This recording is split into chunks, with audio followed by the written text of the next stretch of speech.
नमस्कार दोस्तों, आज पुनः आपका स्वागत है करियर नेशन के यूट्यूब चैनल पर। और आज हम लोग पिछले ही क्लास को निरंतरता में रखेंगे।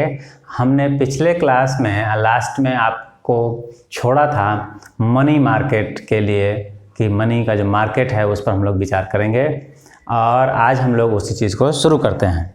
तो सबसे इम्पोर्टेंट जब हम लोग इकोनॉमी के अंदर बात कर रहे हैं तो ये है कि हम लोग पैसे को अच्छे तरीके से समझें, क्योंकि सब कुछ जितना भी आपके आसपास में हो रहा है इकोनॉमी से रिलेटेड वो सब कुछ पैसे के इर्द गिर्द ही होता है।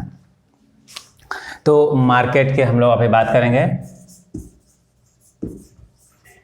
मार्केट में दो सबसे महत्वपूर्ण है जो पैसे से संबंधित मार्केट है। उसमें पहला मनी मार्केट। अब यहाँ पर मनी का मतलब थोड़ा सा अलग है, मार्केट के लिए मनी का मतलब थोड़ा सा अलग है। और दूसरा है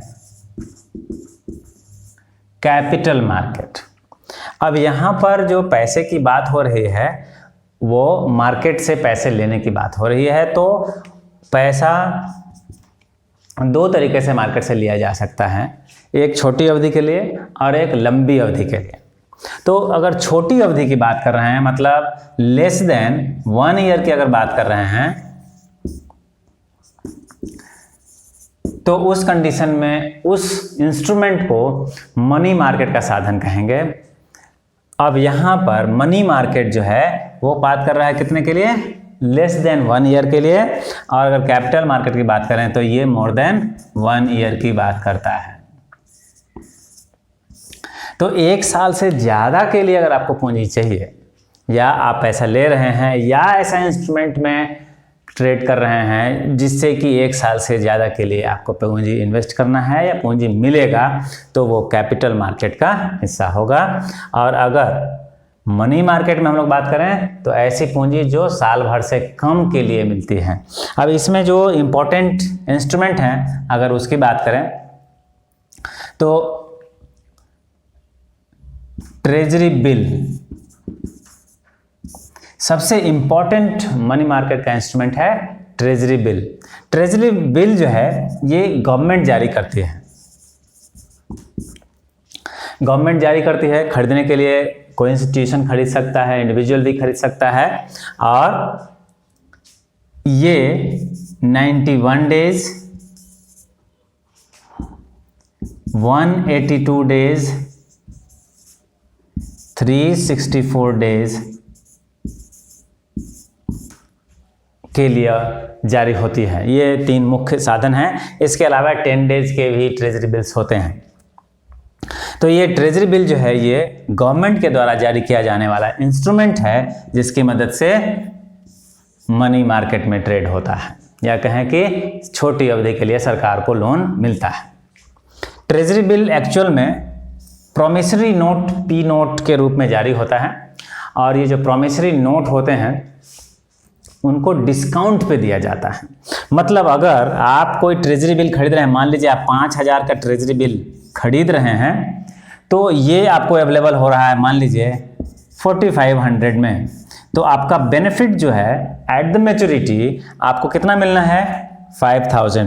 तो 4500 पर आपको 500 रुपये इंटरेस्ट बन गए, या कहें कि आपका बेनिफिट हुआ।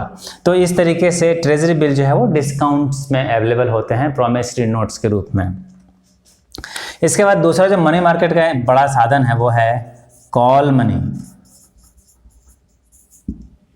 कॉल मनी नाम से ही समझ में आ रहा है इस तरह का कि जो बस मांगे और मिले, मतलब छोटी अवधि के लिए हो, उसके लिए बहुत ज़्यादा पेचीदगी ना हो। तो ये जो है ये ओवरनाइट, मतलब एक दिन से फोर्टनाइट, 14 डेज तक के लिए अवेलेबल होता है। बहुत अल्ट्रा शॉर्ट पीरियड के लिए है, बहुत छोटे समय के लिए है। जनरली ये जो ट्रेड है, या कहें कि कॉल मनी से जो पैसे का लेन देन होता है वो बैंकों के बीच में होता है। जब कोई बैंक को एकदम से ज़रूरी पड़ जाता है तो वो दूसरे बैंक से इसके डिमांड करता है, बहुत ही शॉर्ट नोटिस पे उसको ये पेमेंट मिलता है। इस पे चार्जेस ज़्यादा होते हैं लेकिन टेन्योर बहुत कम होता है। तो इस तरीके से कॉल मनी जो है वो एक मनी मार्केट का इंस्ट्रूमेंट है। इसके अलावा money market mutual fund. Mutual fund नाम तो सुना ही होगा सब लोगों ने। तो म्यूचुअल फंड में क्या होता है कि कई सारे लोग जो हैं एक फंड क्रिएट करते हैं और उसके लिए मैनेजर्स बैठा देते हैं, और वो मैनेजर्स जो हैं वो उस फंड को अलग अलग इंस्ट्रूमेंट्स में एलोकेट करते हैं उस फंड को, और उससे जो कमाई होती है, उससे जो बेनिफिट होता है, प्रॉफिट होता है, वो फिर डिस्ट्रीब्यूट हो जाता है ऑन द प्रोपोर्शन ऑफ जो फंड डिपॉजिट हुआ था उसका। तो म्यूचुअल फंड जनरली ऐसे तो जानते होंगे लॉन्ग टर्म के लिए, इन्वेस्टमेंट के लिए इस्तेमाल होता है, लेकिन आरबीआई ने कुछ म्यूचुअल फंड को शॉर्ट पीरियड के लिए भी अलाउ किया था। तो वो शॉर्ट पीरियड के जो म्यूचुअल फंड्स होते थे उसको कहा गया मनी मार्केट म्यूचुअल फंड। इसके अलावा रेपोज, रेपो भी एक मनी मार्केट का साधन है। रेपो और रिवर्स रेपो रेट दो होते हैं, ऐसे हम लोग इसको समझेंगे जब हम लोग मॉनेटरी पॉलिसी करेंगे। तो मॉनेटरी पॉलिसी के अंदर में जब आरबीआई के जो इंस्ट्रूमेंट्स हैं सप्लाई ऑफ मनी को कंट्रोल करने के, उस समय जब हम लोग बात करेंगे तो हम लोग रेपो को बेहतर तरीके से समझेंगे। अभी सिर्फ इतना समझ लें कि आरबीआई रेपो के तहत बैंक्स को लोन देती है शॉर्ट टर्म के लिए। आरबीआई क्या करती है? लोन देती है बैंकों को शॉर्ट टर्म के लिए। शॉर्ट टर्म का मतलब क्या है? Less than 1 year. तो इस तरीके से ये भी एक मनी मार्केट का साधन है। इसके अलावा commercial papers, bonds, certificate of deposits, ये मनी मार्केट के इंस्ट्रूमेंट्स हैं जिनकी मदद से पैसे जो हैं वो लिए जाते हैं।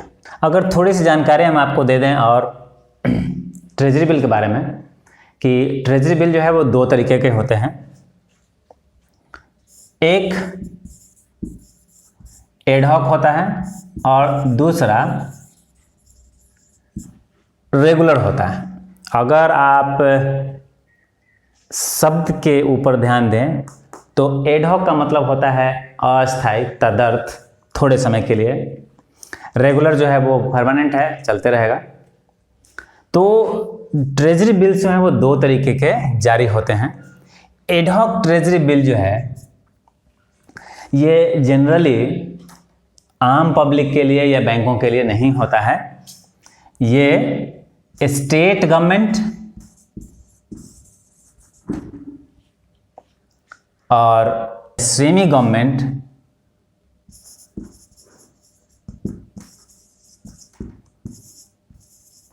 ऑर्गेनाइजेशन है वो खरीद सकती है, या जो फॉरेन सेंट्रल बैंक्स हैं, दूसरे देशों के सेंट्रल बैंक्स हैं, वो खरीद सकते हैं।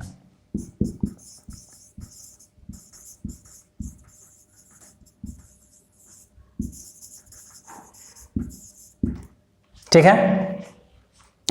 तो ये कभी कभी जारी होने वाला इंस्ट्रूमेंट है जो शॉर्ट टर्म के लिए तो होता ही है, क्योंकि हम लोग बात ही कर रहे हैं मनी मार्केट का, लेकिन ये जारी किया जाता है स्टेट गवर्नमेंट खरीदे, सेमी गवर्नमेंट जो है वो संस्थाएं जो हैं वो खरीदें, विदेशी जो है सेंट्रल बैंक्स वो खरीदें।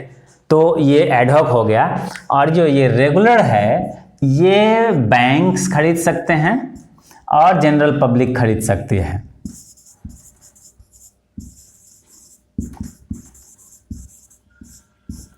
तो ये ट्रेजरी बिल 2 कैटेगरी के on the basis of issuance and acceptance जो है उसके आधार पर इसको आप डिवाइड कर सकते हैं, एडहॉक एंड रेगुलर। और टेन्योर मैच्योरिटी का जो है उसके आधार पर आप इसको 3 बड़े कैटेगरीज में डिवाइड कर सकते हैं। ऐसे 10 डेज का भी ट्रेजरी बिल होता है। तो कैटेगराइजेशन आप समझ गए होंगे कि किस तरह से आपके लिए। अब यहाँ पे सीधा सीधा क्वेश्चन ये आता है कि एडहॉक ट्रेजरी बिल जो है वो कौन खरीद सकता है। तो उसमें आपके सामने ये 3 ऑप्शंस होंगे, एक चौथा कोई दूसरा ऑप्शन होगा या बैंक होगा। तो आपके लिए वो जवाब जो है वो बैंक्स के लिए नहीं होगा। ठीक है। अब बात करते हैं कैपिटल मार्केट के लिए। तो कैपिटल मार्केट के अंदर सबसे बड़ी बात तो ये होगी कि इसका जो इन्वेस्टमेंट पीरियड होगा वो मोर देन 1 ईयर होगा, मतलब लॉन्ग टर्म पीरियड के लिए ही इसका इस्तेमाल करेंगे। इसको भी दो कैटेगरीज में डिवाइड करते हैं, प्राइमरी मार्केट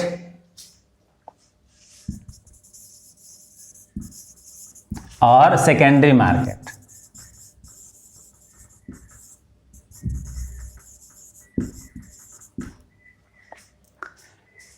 प्राइमरी मार्केट और सेकेंडरी मार्केट में हमारा कैपिटल मार्केट जो है वो डिवाइड हो गया।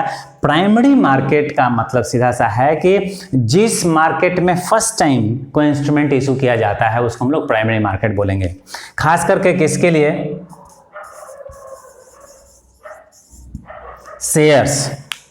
शेयर जब पहली बार इशू होता है तो उसका एक अलग तरीका है और वो प्राइमरी मार्केट के थ्रू इशू होता है। वो शेयर मार्केट में नहीं जाता है, वो डायरेक्टली लोगों के लिए अवेलेबल होता है और वो आईपीओ के थ्रू अवेलेबल होता है, इनिशियल पब्लिक ऑफर के थ्रू पहली बार जो शेयर्स मार्केट में लाए जाते हैं उसको हम लोग प्राइमरी मार्केट बोलते हैं। ये सेक्शन जो है वो प्राइमरी मार्केट का है। इसके अलावा प्रेफरेंशियल शेयर्स भी इशू जब होंगे तो वो भी प्राइमरी मार्केट के ही हिस्से में आएगा। इसके अलावा जो नॉन गवर्नमेंट ऑर्गेनाइजेशंस हैं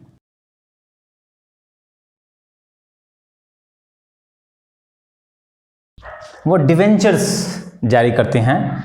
ये नॉन गवर्नमेंट ऑर्गेनाइजेशंस हैं, जो गवर्नमेंट के नहीं हैं, वो कोई संस्था जो है मार्केट से पैसे उठाना चाहती है, जैसे सहारा नॉन बैंकिंग फाइनेंशियल इंस्टीट्यूशन, ये मार्केट से बहुत सारे पैसे उठाती है। तो देखिएगा एबोर्ड बॉन्ड के नाम से भी इन्होंने बहुत सारे पैसे उठाए थे, तो वो डिवेंचर्स हैं, वो नॉन गवर्नमेंट ऑर्गेनाइजेशन है। तो उस तरीके से मार्केट से पैसे जो उठाए उन्होंने वो डिवेंचर्स कहे जाएंगे।